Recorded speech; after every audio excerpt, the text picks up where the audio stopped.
Magandang araw mga kaibigan. As usual, ating dark chocolate.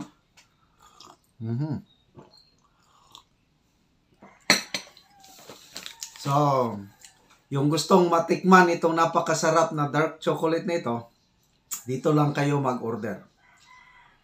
Mga kapwa ko senior citizens, kailangan natin ito. Okay, pag-usapan natin ngayon yung maagang pagpanaw ni Dr. Rowena Burden. 58 years old lang siya. Sa mainstream media, meron ng balita sa Manila Bulletin. Meron din sa Cebu, sa Sunstar sa Cebu. But ang nakakapagtaka, ang pamilya, tahimik, wala silang statement, Kailang, ang mga friends and relatives nag-send na ng condolences. So, ang tanong, bakit tahimik ang pamilya? Tapos, ano ba talaga ang kinamatay? Kasi ang balita, cardiac arrest. So, mamaya pag-usapan natin tungkol sa ating health. Number 1 killer disease ata yung heart attack. And then, may nababasa akong comment, baka kinulam daw. Kinulam, o kaya pinatumba. Anyway, those are just speculations. Anything is possible hanggat hindi magsalita yung pamilya o kaya ipa-autopsy ba. Ang lesson na gusto kong ipaabot dito sa atin is lahat tayo mamamatay, mapaghandaan natin yung any day. Ako, today, pwede akong mamatay. But hindi ako takot.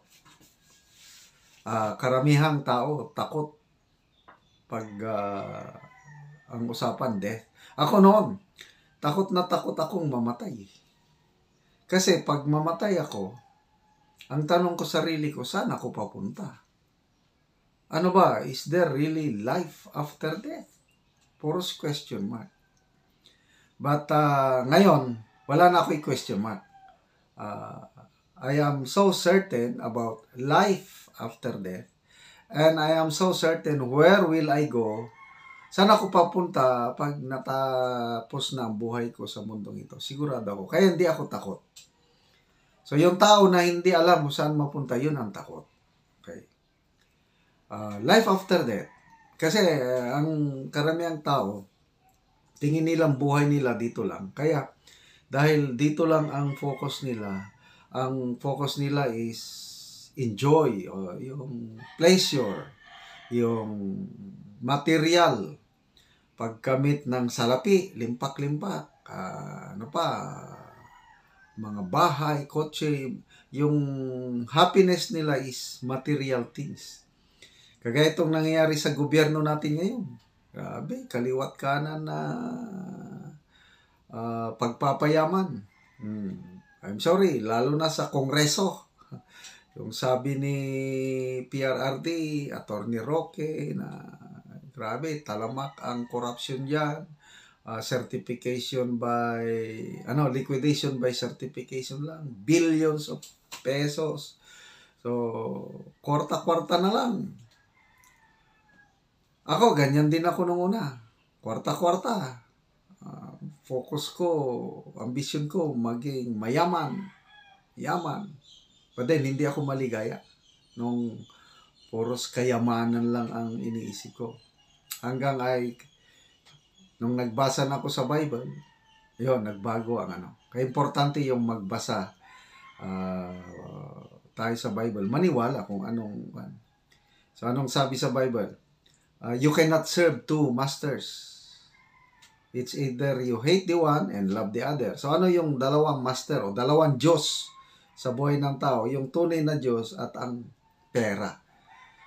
Love of money is the root of all evil. Naranasan ko yan. Nung limpak-limpak na salapi ang gusto ko, magulo ang buhay ko.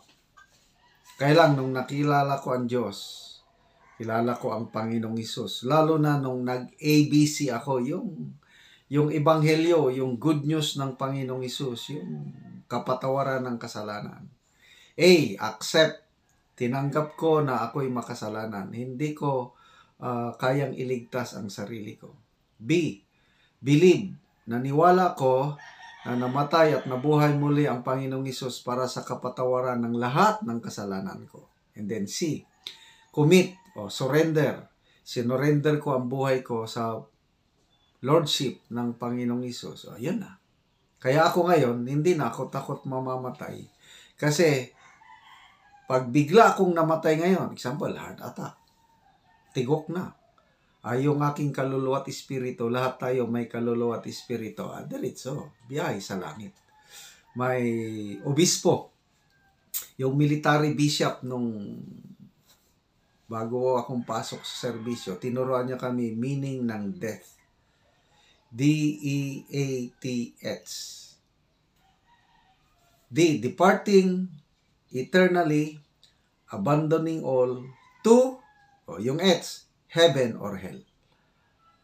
So ako, pag dating ng sudden death, cardiac arrest man, whatever, di ko alam. Baka ipatumba ako ng mga binabatikos ko, so be it. Kasi ang kaya lang nilang patayin, ito lang aking physical body.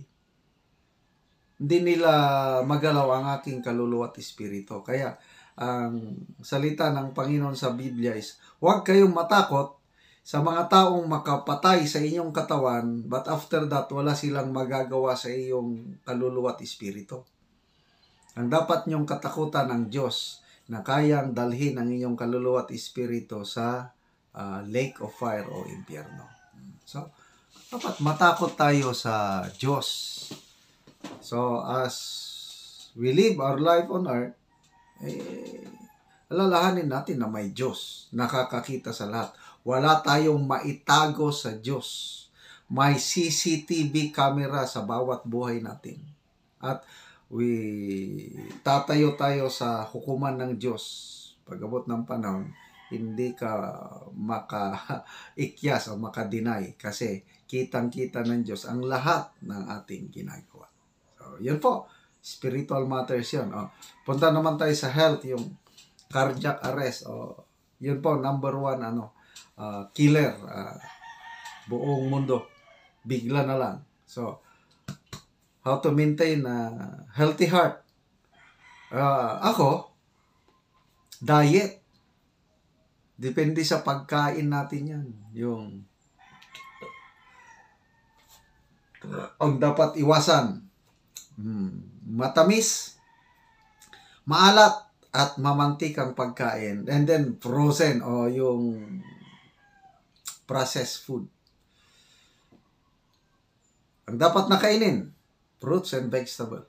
Ganun lang. So, ako, nagda-diet na ako ngayon. Binabantayan ko ang aking pagkain.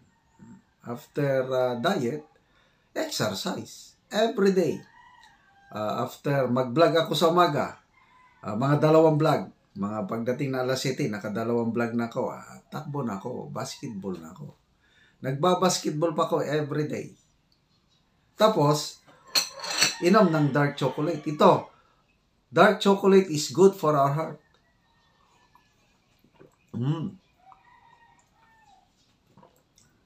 Hindi ako mabuhay ng isang araw na wala akong dark chocolate. Then salamat pala kay Fair Lady Maharlika, in-advertise niya ang aking dark chocolate, nakaabot sa kanilang Christmas party with Attorney Glenn Chong. Nako, ang dami nang umu-order ngayon. Surrender na yung gumagawa ng tabliya. Hindi niya makaya yung order. So, first come, first serve yung gustong mag-order. Ano ba ito? Yan ang kontakin ninyo. So, diet, exercise, ano ba? Stress management. Pag hindi ma-manage, hindi tayo makaiwas sa stress. Normal yan sa buhay kasi magkakaroon tayo ng problema eh. So, walang stress-free life. Pwede lang stress-less. Kaunti, mabawasan. So, pagdating ng stressful moments, pag may problema na, ang aking kwan is, ang code word ko, pray, P-R-A-Y, yan. It's a code, pray. P, pause. Relax lang, pause. Isip, okay. A, accept. Kung ano man yung nangyaring, tanggapin mo, ganyan talaga ang buhay. Accept. Pag hindi mo natanggap yung nangyari, may stress ka. And then R, reflect. Yung reflect, magdasal. Dasal na. Y, yield. Surrender. Kasi pag may nangyaring masama sa buhay ko, I believe may purpose ang Panginoon. Kaya sabi ko, Lord, what is your purpose? Bakit nangyari ito sa buhay ko? What?